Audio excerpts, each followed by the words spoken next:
নমস্কার বন্ধুরা, সঞ্চিতার রান্নাঘরে সবাইকে স্বাগত। আজকে দেখাবো ফুলকপি আলুর পোস্ত। পোস্তটা নানানভাবে রান্না করা যায়, কিন্তু আমি যেভাবে রান্না করছি দেখতে থাকুন। এর জন্য আমি প্রথমে নিয়ে নেব পোস্ত, 4 চামচের 5 চামচ পোস্ত, অল্প ভাজা চীনা বাদাম, 3টে কাঁচা লঙ্কা, যে যেরকম ঝাল খান সেই বুঝে ঝাল দেবেন, আর 2 চামচ নারকেল কোড়া।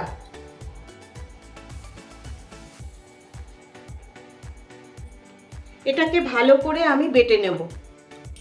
এবার রান্নায় আসা যাক। এই জন্য আমি গ্যাস জ্বালিয়ে বসিয়ে দিলাম কড়াই। এবার দেব সর্ষের তেল,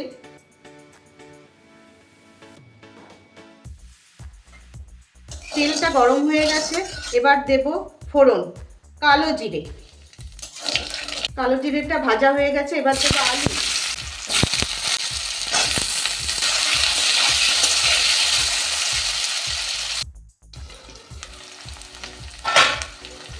আলুটা অল্প ভাজা হয়ে গেছে। এবার দিয়ে দেব ফুলকপি।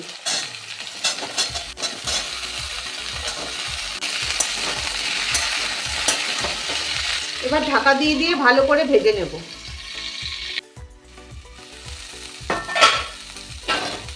ফুলকপিটা মোটামুটি ভাজা হয়ে গেছে। এই পর্যায়ে দিয়ে দেব কিছু মটরশুঁটি, আর একটু ভেজে নেব।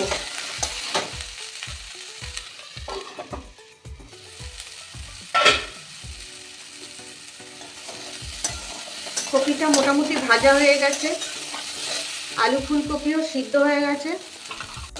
এবার দেব একটা টমেটো,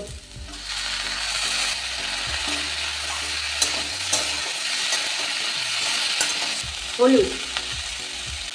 পোস্ততে যদিও হলুদ যায় না, কিন্তু যেহেতু এটা ফুলকপির একটা গন্ধ আছে, সেই গন্ধটা মারার জন্য একটু হলুদ দেওয়া।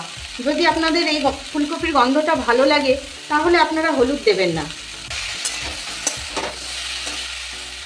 দেব অল্প চিনি,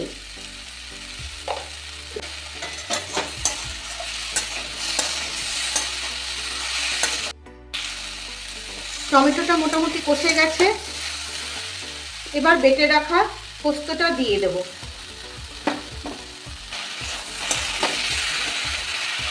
আমাদের রান্নাঘরে এই পোস্ত বলে যে মশলাটি থাকে, এটি নিজেই এত সুস্বাদু, রাঁধুনিদের খুব বেশি কিছু করতে হয় না।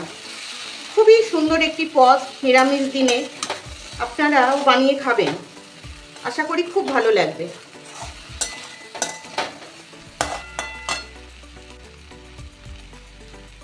মশলা ধোয়া জলটা দিয়ে দিলাম।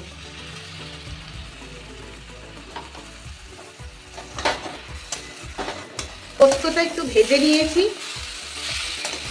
ভাজা ভাজা গন্ধ বেরিয়ে গেছে। এবার দিয়ে দেব জল, একটু উষ্ণ গরম জল।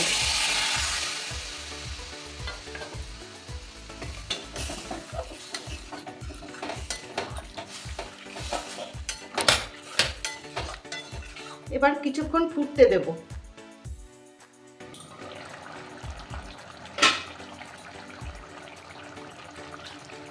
ভালো মতন ঝোল ফুটে গেছে।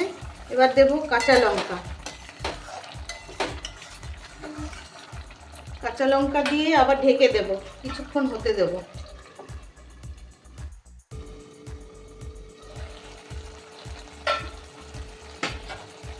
মোটামুটি ঝোল শুকিয়ে গেছে, একটু রস রস আছে।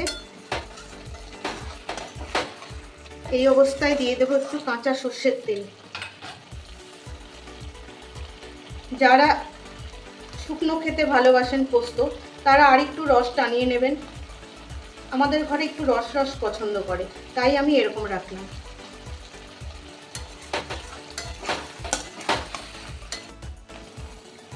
আর অল্প নারকেল কোড়া।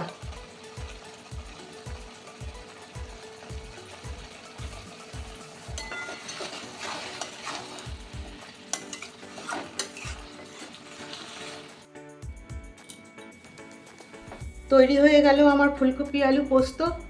কেমন লাগলো জানাবেন বন্ধুরা, ভালো লাগলে অবশ্যই জানাবেন। তবে আজকে আসি, টাটা।